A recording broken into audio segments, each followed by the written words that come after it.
Chemical hair டைக்கு bye சொல்லிட்டு natural hair டைக்கு ஹை சொல்லுங்க. அமோனியா சல்ஃபேட் பிபிடி இல்லாமல் தயாரிக்கப்பட்ட ஜிகே நேச்சுரல்ஸோட natural black hair dye. Stalin அவர்களுக்கு கோபம் வந்ததற்கு காரணம் இவங்க 70 சீட்டு ஆட்சியில் பங்குலாம் கேட்டது. அதனால தான் அவங்க குழு போடுவதை தாமதப்படுத்தினாங்க.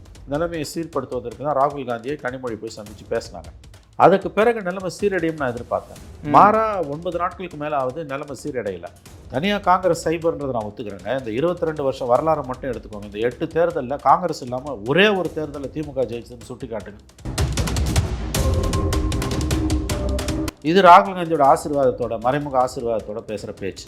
இது திமுகவை சீண்டக்கூடிய பேச்சு. நீ ஒத்துக்க மாட்டேன்ற அப்போ நான் தாவேகா நல்ல கட்சி, வலிமையான கட்சி, 18% இருக்குன்னு தாவேகா புகழ் பாடுவேன். எதுக்குன்னா உன்னை வெறுப்பேற்றுறதுக்கு. ஏன் உன்னை வெறுப்பேற்றணும்னா நான் கேட்கறது நீ கொடுக்க மாட்டேன்ற. கார்த்தி சிதம்பரத்தோட பேட்டியில் எந்த தவறுமே இல்லை. மாறி மாறி ஒருவர் சேத்த வாரி அடிக்கிறதுன்றது நான் எதுக்கு காங்கிரஸை சுமக்கணும் அப்படின்னு திமுக பேசக்கூடிய பேச்சு என்னை பொறுத்தவரையில் ஆணவமான பேச்சு. ஏதோ காங்கிரஸ் இல்லைன்னா திமுக தனியாக ஜெயிச்சிடும், காங்கிரஸுக்கு ஒன்றுமே கிடையாது, காங்கிரஸ் சைபரு அப்படிலாம் பேசுகிறான். நீ தனியாக இல்லை. ஸோ இது 4 முனை போட்டியில் திமுக தாங்க அட்வான்டேஜ். எனக்கு அதில் மாற்று கருத்து இல்லை. ஆனால் நீ காங்கிரஸோட அந்த 4% இல்லைன்னா வராது. இன்னொன்று இன்னைக்கு கார்த்தி சிதம்பரம் சொன்ன மாதிரி காங்கிரஸ் இல்லைன்னா சிறுபான்மையின மக்களோட வாக்குகள் திமுக போவது தடுக்கப்படும். இன்னைக்கு அரசு ஊழியர்கள் திமுக எதிராக நிற்கிறாங்க, விவசாயிகள் எதிராக நிற்கிறாங்க, ஏகப்பட்ட பிரச்சனைகள் இருக்குது. அப்போ சிறுபான்மையின மக்களும் எதிராக திரும்பிட்டாங்கன்னா சேதாரம் யாருக்கு? தளபதி சொல்கிறாருல 5000 ஓட்டு 4000 ஓட்டு வச்சுக்கணும், உனக்கு எம்எல்ஏ பதவி ஒரு கேடா, அந்த ஆசை நல்லது நீக்கிடு. திமுக கூட்டணியில் காங்கிரஸுக்கு இடமில்லைன்னு ஒரே ஸ்டேட்மெண்ட் அறிவாலயத்தில் இஷ்யூ பண்ணிட்டு போயிட்டே இருங்க.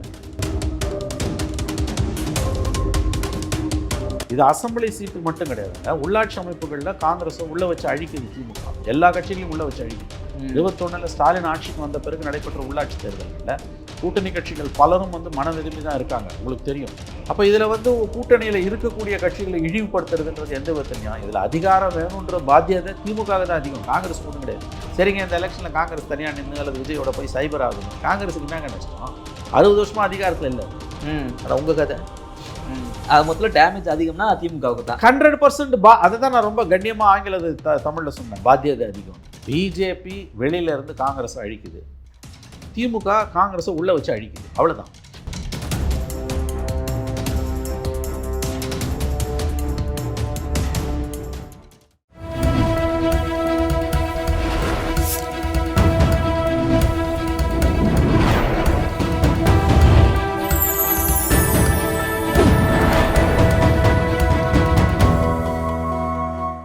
சேனல் 5 தமிழ் நேயர்களுக்கு வணக்கம்.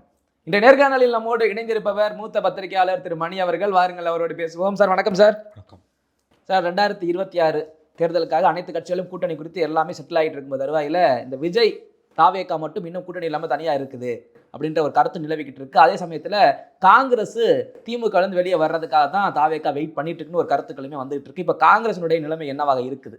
காங்கிரஸ் திமுக உறவில் ஒரு நெருக்கடி ஏற்பட்டு இருக்கிறது என்பது உண்மை. அது ஆங்கிலத்தில் சொல்கிறதுனா ஸ்டார்ம் இன் டீ கப், ஒரு தேநீர் கோப்பைக்குள் இருக்கக்கூடிய ஒரு புயல் என்ற அளவில் தான் முதல்ல இருந்தது. இப்போ அதை தாண்டி ஓரளவுக்கு மேலே போகுது. அது அதாவது ஒரு கடுமையான நெருக்கடி என்று சொல்ல முடியாவிட்டாலும் ஓரளவு தீவிரத்தன்மை கொண்ட நெருக்கடியாக அது மாறிக்கொண்டிருக்கிறது. நான் முதல்ல இது சீக்கிரமாக இது சரியாயிடும், சால்வ் ஆகிடும், ஸ்டார்ம் இன் டீ கப் அதிகபட்சம் அப்படி தான் நினச்சேன். ஆனால் நீங்கள் பார்த்தீங்கன்னா கனிமொழி திராவிட முன்னேற்ற கழகத்தின் நாடாளுமன்ற குழு தலைவர், கனிமொழி மக்களவை எதிர்க்கட்சி தலைவர், காங்கிரஸ் கட்சியோட யதார்த்தத்தில் ஒரு தலைவர் அவர் தான் ராகுல் காந்தி. அவரை சந்தித்து ஒரு 30 நிமிடங்கள் என்னமோ பேசினார். அதன் பிறகு நிலைமை சரியாயிடும் தான் நான் எதிர்பார்த்தேன். ஆனால் 9 நாள் ஆகுது இன்னைக்கு இப்போ பார்த்துட்டு ஆமாம், 9-10 நாட்கள் 9 நாட்கள் ஆகின்றன, ஒன்றும் முன்னேற்றமே ஏற்படலை. இது கடந்த காலங்களில் இப்படி இருந்ததில்லை. இந்த கூட்டணி 22 ஆண்டுகளாக இருக்கக்கூடிய கூட்டணி. 2004 மக்களவைத் தேர்தல்கள்லேருந்து 4 சட்டமன்ற தேர்தல்கள், 4 மக்களவைத் தேர்தல்கள் இந்த கூட்டணி தொடர்ந்து இருக்குது. ஒரே ஒரு மக்களவைத் தேர்தல் 2014 மட்டும் அந்த கூட்டணி இல்லை. மற்றபடி பார்த்திங்கன்னா 2004, 2009, 2019, 2024 4 மக்களவைத் தேர்தல்கள், 2006, 2011, 2016, 2021 4 சட்டமன்ற தேர்தல் தொடர்ந்து 8 தேர்தல்களில் 22 ஆண்டுகளாக இருக்கக்கூடிய ஒரு கூட்டணி. கலைஞர் இறந்த பிறகும் 3 தேர்தலில் அந்த கூட்டணி தொடருது. கலைஞரோட ஆயுளில் நீங்கள் பார்த்தீங்கன்னா அவர் வந்து தொடர்ந்து ஒரு கூட்டணியை வந்து 3 தேர்தலில் வச்சதே கிடையாது. அதில் ஏதாவது 1-2 கூட்டணி கட்சி வெளியில் போயிடும். ஸ்டாலின் அவர்கள் 3 தேர்தலில் ஒரே கூட்டணி அப்படியே காங்கிரஸ், இடதுசாரிகள், மதிமுக, விசிக வச்சு மெயின்டைன் பண்ணி ஸ்டேபிளாக வச்சுருக்காரு. அது உண்மையிலே ஒரு சாதனை. பட் இப்போ சாதனைக்கு சோதனை வந்த மாதிரி, சாதனைக்கு சோதனை வந்திருக்கு, சரியான வார்த்தை. இது உண்மையிலே ஒரு கிரைசிஸ் தான். நான் ஆங்கிலத்தில் முதல்ல இது சொன்னது மாதிரி வந்து it's a storm in a tea cup. ஆங்கிலத்தில் அது ஒரு சொல்லாடல். ஒரு சின்ன கலக்கம், ஒரு சின்ன பிரச்சனை அப்படின்றதுக்கு வந்து ஆங்கிலத்தில் சொல்லக்கூடியது ஸ்டார்ம் இன் எ டீ கப் அப்படின்வாங்க. இது வந்து ஒரு சிறிய அளவிலான பிரச்சனை என்று தான் நான் எதிர்பார்த்தேன். பட் என்னுடைய கணிப்பு தவறு என்று நான் இப்பொழுது உணர்கிறேன். சீரியஸ் இஷ்யூஸ் இருக்குது, பிரச்சனை இருக்குது. அது அவங்க எப்படி தீர்க்க போகிறாங்க என்னன்னு தெரியல. பட் ஸ்டில் நான் இப்பயும் நம்புகிறேன், இந்த நிமிடமும் நான் நம்புகிறேன், திமுக காங்கிரஸ் கூட்டணி தொடரும். இறுதியில் தீர்வு எட்டப்படும். அவங்க ஒருவரை விட்டு ஒருவர் பிரிய மாட்டார்கள் சட்டமன்ற தேர்தலில். ஏன்னா பாத்தியதை அதிகம். காங்கிரஸ் இல்லைன்னா, திமுக இல்லைன்னா காங்கிரஸ் ஒரு சீட்டு ஜெயிக்கிறது கூட கஷ்டம். மேபி 1 or 2 சீட்ஸ் ஜெயிக்கலாம். மற்றபடி காங்கிரஸ் வந்து 2-3 சீட்டுக்கு மேலே அதிகபட்சம் போக முடியாது, தோற்றுரும், படுதோல்வி அடையும். காங்கிரஸ் இல்லைன்னா திமுகவால் ஒரு 70 சீட்டுக்கு மேலே ஜெயிக்க முடியாது. 118 வாங்கி ஜெயிச்சா தான் ஜெயிக்கிறதுக்கு ஒரு அர்த்தம், இல்லைன்னா ஒன்றும் பிரயோஜனம் கிடையாது. அதுவே பாத்தியதை திமுகவுக்கு அதிகம் காங்கிரஸை விட. பட் இந்த சிக்கலை தீர்ப்பதற்கு வந்து திமுக கனிமொழி ராகுல் காந்தி சந்திப்புக்கு பிறகும் பெரிய அளவில் முயற்சி எடுக்காமல் இருப்பது என்பது ஆச்சரியத்தை கொடுக்கிறது.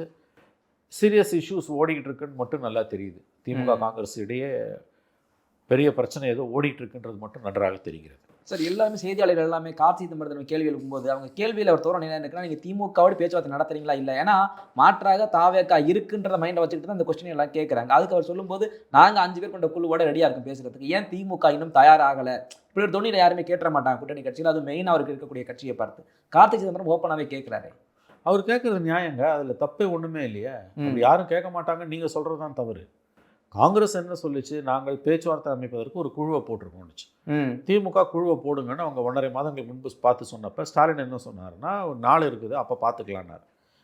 ஸ்டாலின் அவர்களுக்கு கோபம் வந்ததற்கு காரணம் இவங்க 70 சீட்டு ஆட்சியில் பங்குலாம் கேட்டது. அதனால தான் அவங்க குழு போடுவதை தாமதப்படுத்தினாங்க. அதுக்கு பிறகு வந்து சொடாங்கருடைய பேச்சு, பிரவீன் சக்கரவர்த்தியோட ட்வீட்டு, அதுக்கு பிறகு திமுக தளபதியோட பேச்சு, இதெல்லாம் வந்து நிலைமை கொஞ்சம் மோசமாக போகுதுன்னு தெரிஞ்ச பிறகு நிலைமையை சீர்படுத்துவதற்கு தான் ராகுல் காந்தியை கனிமொழி போய் சந்தித்து பேசினாங்க. அதுக்கு பிறகு நிலைமை சீரடையும் நான் எதிர்பார்த்தேன். மாறா 9 நாட்களுக்கு மேலே ஆகுது, நிலைமை சீரடையலை. நீங்கள் பேச்சுவார்த்தை நடத்துறதுக்கு குழு அமைக்காமல் திமுக காலதாமதம் படுத்த இந்த மாதிரி 2 தரப்பிலுமே வந்து ஒருவர் மீது ஒருவர் சேற்றை வாரி இறைப்பது என்பது தொடரும். அதை தான் இன்னைக்கு கார்த்தி சிதம்பரத்தோட பேட்டியும் காட்டுது. நீங்கள் தானே காமிச்சிங்க, அதை போட்டு காமிச்சிங்க, நீங்கள் தான் அதை சொன்னீங்க. கார்த்தி சிதம்பரத்தோட பேட்டி வந்து ரொம்ப பர்ஃபெக்ட்னு நான் நினைக்கிறேன். அவர் ரொம்ப சரியாக இன்றைக்கி பேசியிருக்காரு. கார்த்தி சிதம்பரத்தோட பேட்டியில் எந்த தவறுமே இல்லை. வேலிட் பாயிண்ட்ஸு கார்த்தி சிதம்பரம் சொல்வது அத்தனையும் சரியானது, நியாயமானதுன்னு நான் பார்க்குறேன். நாங்கள் ஒரு குழு போட்டோங்க, நீங்கள் ஒரு குழு போடலை, பேச்சுவார்த்தை நடத்தலை. ராகுல் காந்தி கனிமொழி பேச்சுவார்த்தை என்பது வந்து உச்சபட்சத்தில் நடந்த பேச்சுவார்த்தை. ஆமாம், எந்த பிரச்சனையுமே வழக்கமாக அந்த லெவலில் கொண்டு போனால் தீர்த்து வைக்கப்பட்டுடும். ஆனால் அதுக்கு பிறகும் நிலைமை சீரடையாமல் மாறி மாறி பேசுகிறாங்க அப்படின்னும் பொழுது பால் வந்து டிஎம்கே கோர்ட்டில் தான் இருக்குது. நாங்கள் பேச தயாராக இருக்கோம், நீங்கள் பேச தயாராக இல்லைன்னா இது இப்படி போகிறது நல்லதில்லை. அதாவது இதே குழப்பம் இன்னும் ஒரு 10 நாள் நீடிக்குதுன்னு வச்சுக்கோங்க. 10 நாளோ அல்லது 15 நாள் நீடிக்குது. நாள் இருக்குது, அஃப்கோர்ஸ் மார்ச் 1st வீக் தான் நோட்டிஃபிகேஷன். நம்ம ஒரு 15 நாள் இந்த பிரச்சனை நீடிக்குதுன்னா அதுக்கு பிறகு தீர்வு வந்தாலும் கண்டிப்பாக தீர்வு வரும் நான் நம்புகிறேன். அதில் என்ன பெரிய ரிஸ்க்குன்னா 96 மாதிரி கடைசி நிமிஷம் வர நரசிம்மராவ் காங்கிரஸும் ஜெயலலிதாவோட அதிமுகவும் ஒருவர் மீது ஒருவர் சேற்றை வாரி இறைத்து கொண்டு கடைசி நேரத்தில் போய் ஒன்று சேர்ந்தப்போ அது சைபர் ஆச்சு. மூப்பனார் வெளியில் போனார், எல்லாமே தலைகீழ போச்சு. அந்த மாதிரி வந்து கூடிய விரைவில் இந்த சிக்கலுக்கு தீர்வு காணப்படாவிட்டால் 2 தரப்புலையும் காங்கிரஸ் திமுக தரப்பில் 15 நாட்கள் பொறுத்தோ 20 நாட்கள் பொறுத்தோ தீர்வு எட்டப்பட்டாலும் கூட கீழே ஜெல் ஆகாது, கீழே வந்து அது வெற்றி வாய்ப்பை பாதிக்கும். இது 2 தரப்புக்கும் புரியணும். இந்த பேச்சு இப்பயே தாக்கத்தை ஏற்படுத்தியிருக்குல்ல, கீழே கண்டிப்பாக ஏற்படுத்தியிருக்கோம். நீங்கள் மாறி மாறி ஒருவர் மீது ஒருவர் வந்து சேத்த வாரி அடிக்கிறதுன்றது, நான் எதுக்கு காங்கிரஸை சுமக்கணும் அப்படின்னு திமுக பேசக்கூடிய பேச்சு என்னை பொறுத்தவரையில் ஆணவமான பேச்சு. ஏதோ காங்கிரஸ் இல்லைன்னா திமுக தனியாக ஜெயிச்சிடும், காங்கிரஸுக்கு ஒன்றுமே கிடையாது, காங்கிரஸ் சைபரு அப்படிலாம் பேசுகிறான். நீ தனியாக நில்லு. இந்த வடிவேல் காமெடியில் வரும்ல, ஆடு திருநப்போ கேட்கும்போது நீ தான் தைரியசாலியாச்சு இல்லை சொல்லு அப்படின்னு, நீ தான் தைரியசாலியாச்சு இல்லை, தனியாக நில்லு, முடியாதுல்ல. காங்கிரஸ் திமுக இல்லைன்னா சைபர். ஆமாம், அப்போ ஒருத்தர் தான் நம்பி இருக்கீங்க நீங்கள். திமுகவாவது காங்கிரஸ் இல்லைன்னா ஓரளவு ஜெயிக்கும், காங்கிரஸ் திமுக இல்லைன்னா சைபர் தான் கிட்டத்தட்ட, நான் ஒத்துக்கிறேன். ஆனால் ஆட்சி அமைக்கக்கூடிய பாத்தியதை யாருக்கு அதிகம்? திமுக தானே. 118 சீட்டு எங்கெங்க வரும் உங்களுக்கு? 118 சீட்டு காங்கிரஸ் இல்லாமல் எங்கேருந்து வரும்? நீங்கள் அதிகாரத்தில் இருந்துட்டு மக்கள்கிட்ட போகிறீங்க, அதை மறந்துடாதீங்க. 2021 அவ்வளோ பெரிய கூட்டணி வச்ச இழுபறி முதல் 4 மணி நேரம் ரிசல்ட்டு 100 104 ஈக்குவலாக வந்தது. ஆமாம் இல்லையா? ஆமாம். ரெண்டாவது, அதிகாரத்தில் இருந்து இந்த 54 வருஷத்தில் எம்ஜிஆர் அதிமுக ஆரம்பித்த பிறகு back to back DMK government வந்ததே கிடையாது. அதிகாரத்தில் இருக்கும்போது திமுக தக்க வச்சதே கிடையாது. அண்ணா திமுக தக்க வச்சிருக்கு. எம்ஜிஆர் 2 தடவை தக்க வச்சாரு, ஜெயலலிதா 1 தடவை தக்க வச்சாங்க. ஆமாம். அந்த மாதிரி ஒரு தடவை கூட அதிகாரத்தில் இருக்கும்போது ஆட்சியை திமுக தக்க வச்சதா கடந்த 54 வருஷத்தில் வரலாறே கிடையாது. எதிர்ப்பு அலை தான் ஃபுல்லாக. ஆமாம், எப்படியாவது இருக்கும், கண்டிப்பாக இருக்கும். நீங்கள் சிங்கிள் லார்ஜஸ்ட் பார்ட்டியாக கூட திமுக வரும், நான் மறுக்கலை. 118 வருமானதான் கேள்வி. 118 தான் சிம்பிள் மெஜாரிட்டி, மேஜிக் மார்க். நீங்கள் வந்து காங்கிரஸ் இல்லாமல் தனியாக திமுக 118 வந்துருமா? எப்படி வரும்? ஸோ இது 4 முனை போட்டியில் திமுக தாங்க அட்வான்டேஜ், எனக்கு அதில் மாற்று கருத்து இல்லை. ஆனால் நீ காங்கிரஸோட அந்த 4% இல்லைன்னா வராது. இன்னொன்று, இன்னைக்கு கார்த்தி சிதம்பரம் சொன்ன மாதிரி காங்கிரஸ் இல்லைன்னா சிறுபான்மையின மக்களோட வாக்குகள் திமுக போவது தடுக்கப்படும். இந்த மதச்சார்பற்ற கூட்டணி என்கின்ற அந்த சீல், அந்த முத்திரை வந்து காங்கிரஸ் இருந்தால் தான் திமுக கிடைக்கும். அது காங்கிரஸ் இருந்தால் மட்டும்தான் மதச்சார்பற்ற சீல் வருமா சார்? அப்படித்தான் நான் நம்புறேன். நிச்சயமா. ஏங்க, பிஜேபியோட 4 வருஷம் மந்திரி சபையில் திமுக தாங்க இருந்தது, காங்கிரஸ் இல்லை. 99 ஏப்ரல்லேருந்து தேதியோட சொல்கிறாங்க, 99 ஏப்ரல் 17லேருந்து 2003 டிசம்பர் 10 வரைக்கும், 99 ஏப்ரல் 17லேருந்து ஒரு ஓட்டில் ஜெயலலிதா அந்த கவர்மெண்ட்டை கவுத்தாங்க. அப்போ திமுகவோட 6 எம்பிஸ் ஓட்டு போட்டு அந்த கவுந்தது அந்த கவர்மெண்ட். 99 ஏப்ரல் 17லேருந்து 2003 டிசம்பர் 10 முரசொலி மாறன் செத்து 15 நாளில் கவர்மெண்ட்லேருந்து வெளியில் வந்தார் கலைஞர். அந்த கிட்டத்தட்ட அந்த 4.5 வருஷம் பிஜேபியில் வளமான இலாக்காக்களை வாங்கி உட்காந்து அனுபவிச்சது திமுக. காங்கிரஸாக இருந்தது. பாபர் மசூதி இடிக்கப்பட்ட பிறகு பிஜேபியோட கூட்டணியில் இருந்தது திமுக. குஜராத் இனப்படுகொலைகள் உச்சத்தில் இருக்கும்போது பிஜேபி கூட்டணியில் இருந்தது திமுக. அப்போ மதசார்பற்ற அணி என்பதற்கான அந்த மரியாதை, அந்த முத்திரை காங்கிரஸ் இருந்தால் தான் உங்களுக்கு கிடைக்கும். இதோட அர்த்தம் என்னன்னா புரிஞ்சுக்கோங்க, காங்கிரஸ் இல்லைன்னா இன்னைக்கு சிறுபான்மையின மக்கள் வாக்குகளை ஒரு 80% 90% திமுக காங்கிரஸ் கூட்டணிக்கு போகுது இல்லை, அது ஓரளவு உடையும். மைனாரிட்டிஸ் ஓட்டு திமுக போவாதுன்னு நான் சொல்லலை, அப்படி சொல்லலை, உடையுதானா? உடையுது. அதில் ஒரு சேதாரம் வரும். இப்போ 80, உதாரணத்துக்கு 80% மைனாரிட்டிஸ் ஓட்டு, முஸ்லீம் கிறிஸ்டின் ஓட்டு திமுக காங்கிரஸ் கூட்டணி ஒன்றா இருந்தால் போகுதுன்னா, காங்கிரஸ் வெளியில் வந்துன்னா அந்த 80%ல் ஒரு 20% ஆகுது காங்கிரஸுக்கு போவோம். அப்போ அடி யாருக்கு? திமுக. ஆல்ரெடி இன்னைக்கு வந்து அரசு ஊழியர்கள் திமுக எதிராக நிற்கிறாங்க. ஆமாம், விவசாயிகள் எதிராக நிற்கிறாங்க இல்லையா? சமூகத்தின் பலதரப்பட்ட மக்கள் வந்து, ஏன்னா அவங்க கொடுத்த தேர்தல் வாக்குறுதிகள் ஏகப்பட்ட பிரச்சனைகள் இருக்குது. அப்ப சிறுபான்மையின மக்களும் எதிராக திரும்பிட்டாங்கன்னா சேதாரம் யாருக்கு? ஜெயிப்பீங்க. 118 ஜெயிப்பியான்றதான் கேள்வி, அதை புரிஞ்சுக்கோங்க முதல்ல. அதனால சிறுபான்மையின மக்களோட வாக்குகள் காங்கிரஸ் இல்லைன்னா திமுக போவாது என்பதோட அர்த்தம் போவாதுன்னு கிடையாது, போக வேண்டிய அளவுக்கு போகாதுன்றது. இல்லை சார், இவ்வளவு சீரியஸ்னஸ் இருக்கும்போது இது புரியாமல் தான் இது ஒரு வியூகமாக கையாளுறாங்க. இல்லைங்க, அவங்க ஒரு மிதமிஞ்சமான ஒரு நம்பிக்கையில் இருக்க போயிட மாட்டாங்க, நம்மள மீது எங்கே போயிட போகிறாங்க. காங்கிரஸ் வந்து தன்னை விட்டு போயிடாதுன்னு திமுக நினைக்குது. இன்னொரு அவங்களுக்கு என்னன்னா, நாங்கள் நிறைய நலத்திட்டம்லாம் பண்ணியிருக்கோம், காங்கிரஸ் போனாலும் சமாளிச்சுக்கலான்ற ஒரு எண்ணத்தில் திமுக அதை நோக்கி நகருவதாகவும் செய்திகள் வருது. அது வந்து இருமாப்பு, அது வந்து ஓவர் கான்ஃபிடென்ஸ். நீங்கள் எவ்வளவு நலத்திட்டங்களை கொடுத்தீங்கன்னாலும் 2வது தடவை மக்கள்கிட்ட போகும்போது ஆன்டி இன்கம்பன்சி இருக்கும், டெஃபினட்டாக இருக்கும். இதை மனதில் வச்சு தான் இயங்கணும். அதனால் வந்து காங்கிரஸ் இல்லைன்னா திமுக ஏன் ஜெயிக்க முடியாதுன்னா இவ்வளவு காரணங்கள் இருக்குது. இன்றைக்கி திமுக எதிர்கட்சியாக இருந்தால் கூட பரவாயில்ல, ஆளுங்கட்சியாக இருக்கும்போது 21ல் திமுகவுக்கு இருந்த அட்வான்டேஜ், ஏன்னா அதுக்கு முன்னால் 10 வருஷம் அவங்க பவரில் இல்லை, அந்த அட்வான்டேஜ் 26ல் அவங்களுக்கு கிடையாது. ஏன்னா நீ அதிகாரத்தில் இருக்க. ஆமாம், எந்த ஒரு அரசுமே அதிகாரத்தில் இருந்துக்கிட்டு எந்த ஒரு கட்சியுமே மக்களிடம் போகும்பொழுது ஆன்டி இன்கம்பன்சி கண்டிப்பாக இருக்கும். இதை முதல்ல புரிஞ்சுக்கணும். அதனால் இன்னைக்கு கார்த்தி சிதம்பரம் அவர்கள் புதுக்கோட்டையிலையா அந்த பேட்டி, புதுக்கோட்டை கார்த்தி சிதம்பரம் அவர்களுடைய பேட்டி நான் பார்த்தேன், நீங்கள் தான் போட்டு காமிச்சிங்க. 100% கார்த்தி சிதம்பரம் சொல்வதே நான் ஏற்றுக்கொள்கிறேன். அவர் ரொம்ப கரெக்டாக, லெவல் ஹெட்டடாக, நேர்மையாக பேசியிருக்காரு, யதார்த்தத்தை பேசியிருக்காரு. நாங்கள் தனியாக நின்று ஜெயிச்சிடும் அப்படிலாம் அவர் சொல்லலை. எங்களுக்கு ஓரளவு செல்வாக்கு இருக்குது, ஆனால் பெரிய கட்சிகளை நம்பி தான் நாங்கள் இருக்கிறோம் என்பதை மறைமுகமாக அவர் ஒத்துக்கிறாரு. நாங்கள் குழு போட்டுட்டோம், ராகுல் காந்தி கனிமொழி சந்திப்புக்கு பிறகும் குழு போடாமல் பேச வராமல் இருக்கிறது அவங்க தான். ஸோ இந்த முட்டுக்கட்டைக்கு நாங்கள் காரணம் இல்லை, அவங்க தான் காரணம். முட்டுக்கட்டை இருக்குன்றதை ஒத்துக்கிறாரு. 2வது, தளபதி அப்படி பேசியிருக்காரு, பிரவீன் சக்கரவர்த்தி இப்படி பேசியிருக்காருன்னா ஆமாம் எல்லாம் பேசுவாங்க, 2 தரப்புலையும் இந்த மாதிரி கண்டமேனிக்கு பேசுவாங்கன்றதை மறைமுகமாக அவர் ஒப்புக்கொண்டு விட்டார். சார், இதில் தெளிவாக என்ன புரியுதுன்னா, அவங்க குழு அமைக்கல, பேச வரலைனாலே காங்கிரஸ் டிமாண்ட் போகுது, அதிகமான சீட்டுகள் இந்த இருக்க காரணம் தாவேகா தான் அப்படின்ற அடிப்படையில் இந்த கூட்டணி உடையுமான மக்களை தாண்டி அதிகமாக எதிர்பார்த்திருக்கிறது தாவேகா தானே. அதில் என்ன தப்பு? ம் தாவேகாவை காரணம் காமிச்சு திமுக கிட்ட கூடுதல் சீட்டு கேட்கறதுல என்ன தப்பு? இல்லை, இது ஒரு அதிகாரத்தில் பங்கு கேட்கறதுல என்ன தப்பு? ஆண்டி மடமா நடத்துறாங்க. 45 வருஷ கட்சி பிஜேபி என்டிஏ அரசுன்னு சொல்றான். 140 வருஷ கட்சி காங்கிரஸ் அதிகாரத்தில் பங்குன்னு கேட்கறது தப்பா? அதில் என்ன தப்பு? அதிகாரத்துக்கு வரத்துக்கு தானே அரசியலில் இருக்க. அதை என்னமோ குத்தம் மாதிரி சொல்கிறாங்க. இன்னொரு முக்கியமான விஷயம், அந்த பேச்சுவார்த்தையில் நான் அறிந்த வரையில் கனிமொழி ராகுல் காந்தி பேச்சில் இது அசம்பிளி சீட்டுக்கு மட்டும் கிடையாதுங்க. உள்ளாட்சி அமைப்புகளில் காங்கிரஸை உள்ளே வச்சு அழிக்குது திமுக. எல்லா கட்சிகளையும் உள்ளே வச்சு அழிக்குது. 21 ஸ்டாலின் ஆட்சிக்கு வந்த பிறகு நடைபெற்ற உள்ளாட்சி தேர்தல்களில் கூட்டணி கட்சிகள் பலரும் வந்து மன விரும்பி தான் இருக்காங்க. உங்களுக்கு தெரியும், பல இடங்கள், சில இடங்களில் கூட்டணி கட்சிகளுக்கு ஒதுக்கப்பட்ட இடங்களில் யார் ஜெயிச்சான்னு கேட்டிங்கன்னா திமுக போட்டி போட்டு ஜெயிச்சுது.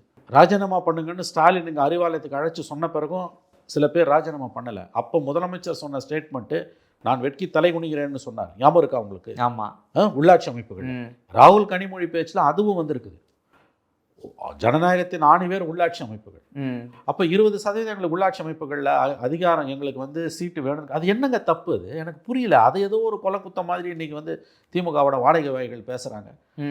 கூட இடம் வேணுன்றது அசம்பிளிக்கு மட்டும் இல்லைங்க, உள்ளாட்சி அமைப்புகளுக்கும். அவங்களுடைய இது பேச்சு எப்படி இதாக இருக்குன்னா சார், எம்எல்ஏ அவர் தளபதி பேசும்போது சொல்கிறாரு 5000-4000 பேர் தான் இருப்பான், பூத்தில் ஆள் பட கூட ஆள் இல்லை, அவங்களுக்கு இந்த மாதிரி எம்எல்ஏ சீட்டு வேணுன்றா, எம்பி எல்லாம் வேணுன்றா, பார்த்தருமே கொடுக்கவே கூடாது அப்படின்னா அவங்களுடைய தோரணை என்னவா இருக்குது? தகுதி இல்லாத நீங்கள் ரொம்ப ஆசைப்படுறீங்க அப்படின்ற கோணத்தில் தானே பேசுகிறேன். நான் என்ன சொல்கிறேன், அது உண்மைனா நீக்கிட.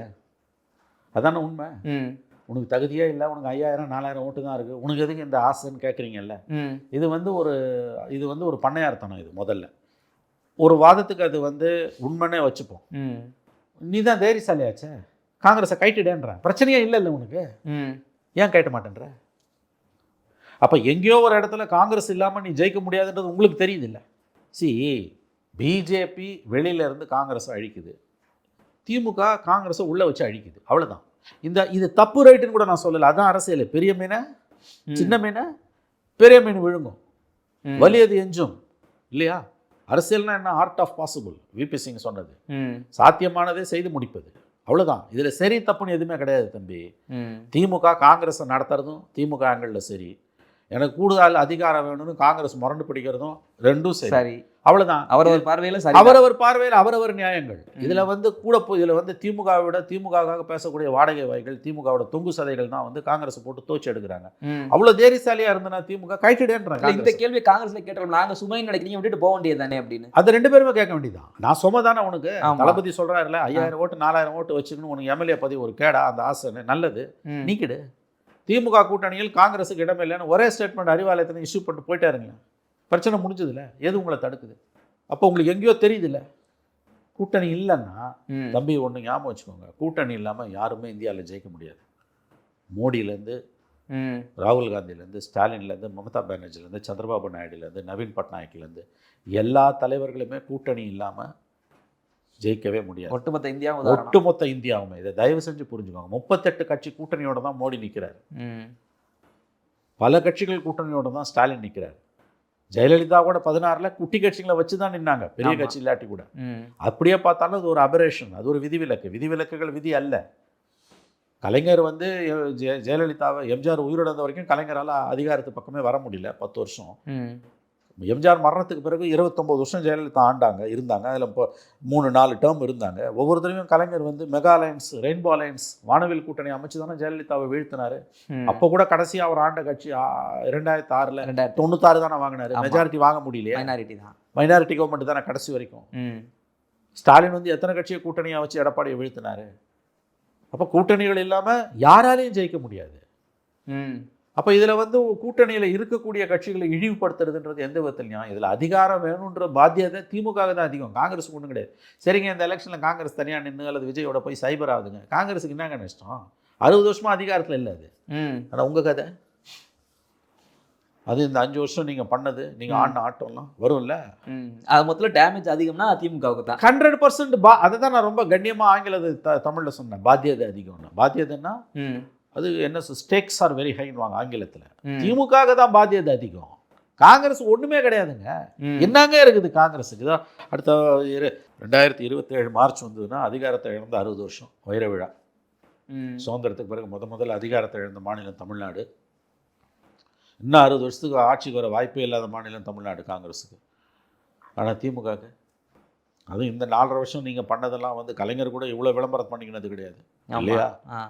அதிகாரம் இல்லைன்றதை உங்களால் நீங்கள் நினச்சி பார்க்க முடியுமா? எப்பயுமே ஆட்சியின் இறுதி கட்டங்களில் கலைஞரை நான் பார்த்துருக்கேன். தோல்விக்கு அவர் தன்னை தயார்படுத்திக் கொள்வார். ஏற்றுக்குவார். என்னுடைய வார்த்தைகளை நல்லா கவனிங்க. ஆட்சியின் இறுதி கட்டங்களில் 2 முறை நான் அவரை பார்த்திருக்கிறேன்.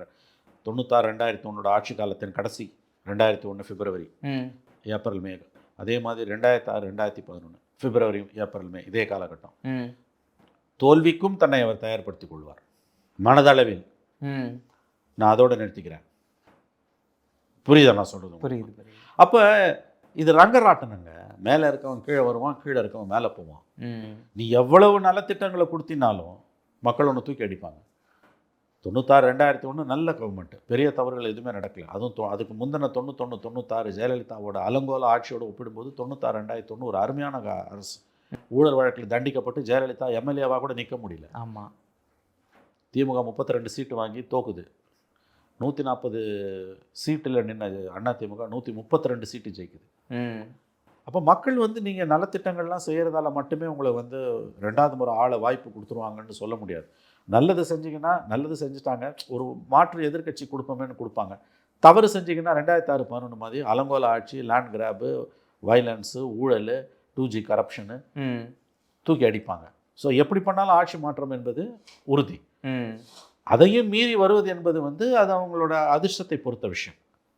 அதனால் இது வந்து யார் ஒருத்தருமே வந்து நிரந்தரமாக 2வது முறை ஜெயிச்சிருவாங்கலாம் நம்ம சொல்ல முடியாது. அது மக்கள் மனங்களை பொறுத்தது.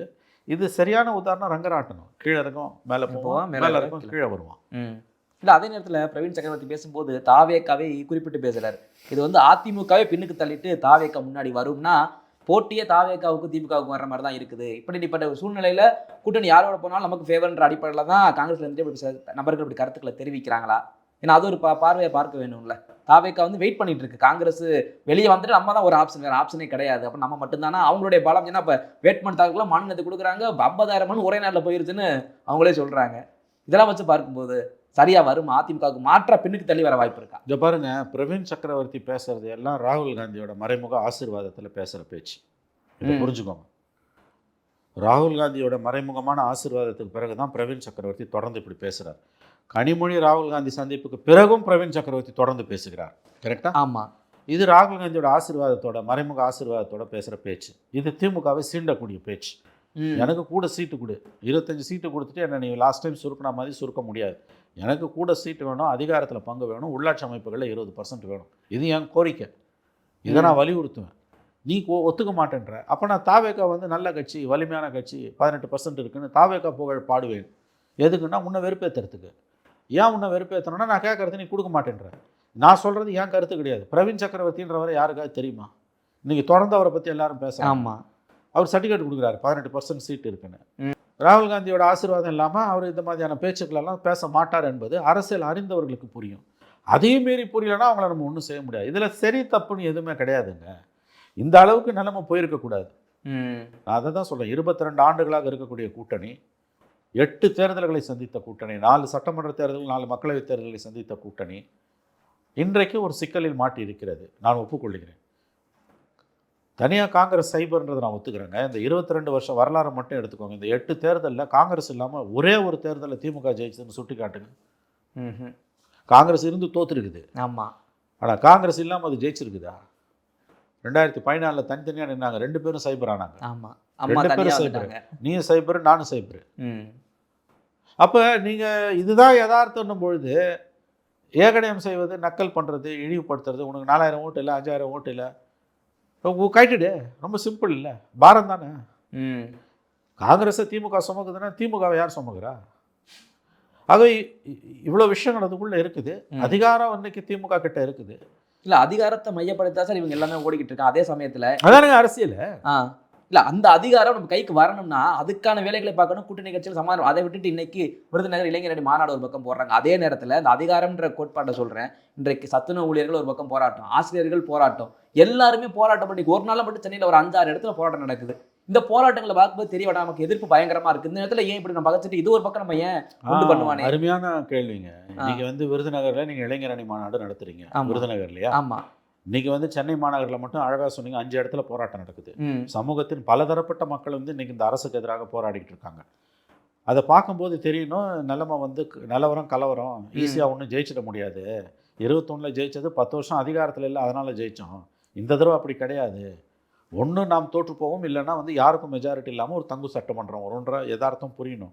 பட் ரொம்ப ஆச்சரியப்படத்தக்க விதத்தில் திமுகவில் அவங்க தலைமையில் வந்து அவங்க வந்து நாம் ஜெயிச்சிடலான்ற ஒரு கனவில் இருக்காங்க. அது அவ்வளவு சுலபம் அல்ல. அப்படியே வெற்றி பெற்றாலும் அதுக்கு மிக கடுமையாக போராட வேண்டியிருக்கும்.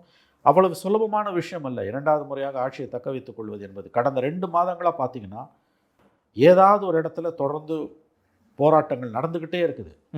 குறைஞ்சது வந்து 3-4 தரப்பினர். ஆமாம். ஒரு தரப்பினர் 2 தரப்பினர் இல்லை, குறைஞ்ச 3-4 தரப்பினர். சத்துணவு ஊழியர்கள், ஆசிரியர்கள், இடைநிலை ஆசிரியர்கள், தூய்மை பணியாளர்கள், மருத்துவர்கள், போக்குவரத்து ஊழியர்கள், மின்வாரிய ஊழியர்கள். ஏன்னா இவங்க கொடுத்த வாக்குறுதிகளை நிறைவேற்றது. வாக்குறுதிகளோட எண்களை எண்ணி நாம மாதிரி 181 போட்டு இடைநிலை ஆசிரியர்கள் போராடுறாங்க.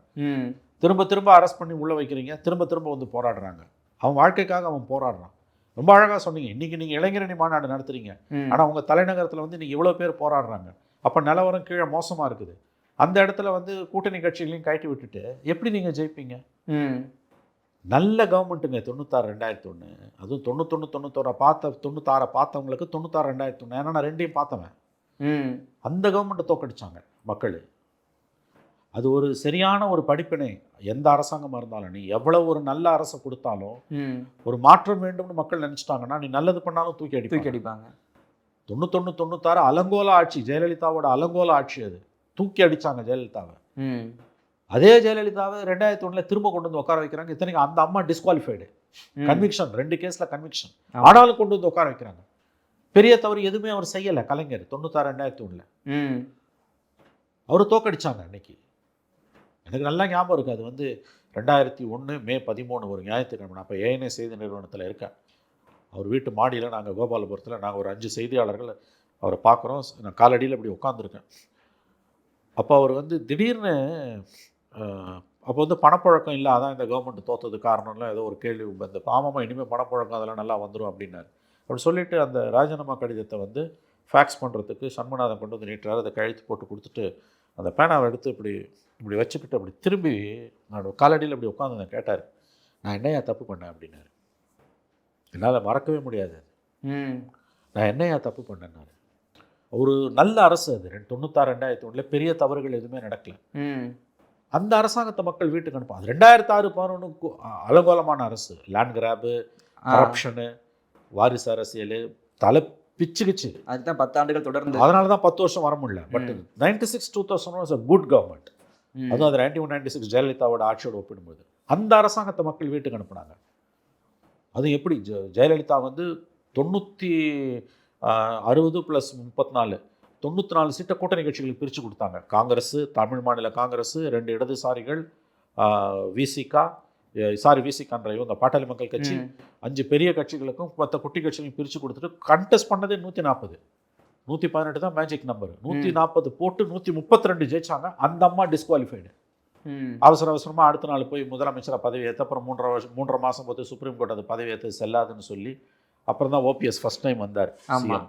அப்புறம் ஆண்டிப்பட்டியில் போய் ஜெயிச்சு சிஎம் ஆனாங்க. அது கதை. நான் ஏன் சொல்ல வரேன்னா அந்த கட்டத்தில் வந்து அவர் வந்து அந்த அரசு 96-2001 அரசு மக்கள் வீட்டுக்கு அனுப்புறாங்க. ஏன்னா பிஜேபியோட இருந்தாங்கன்ற ஒரே காரணத்தால். கலைஞர் என்ன பண்ணார், எல்லா கட்சியும் அங்கே போயிட்டாங்க. ஜாதி கட்சியெல்லாம் சேர்த்தாரு.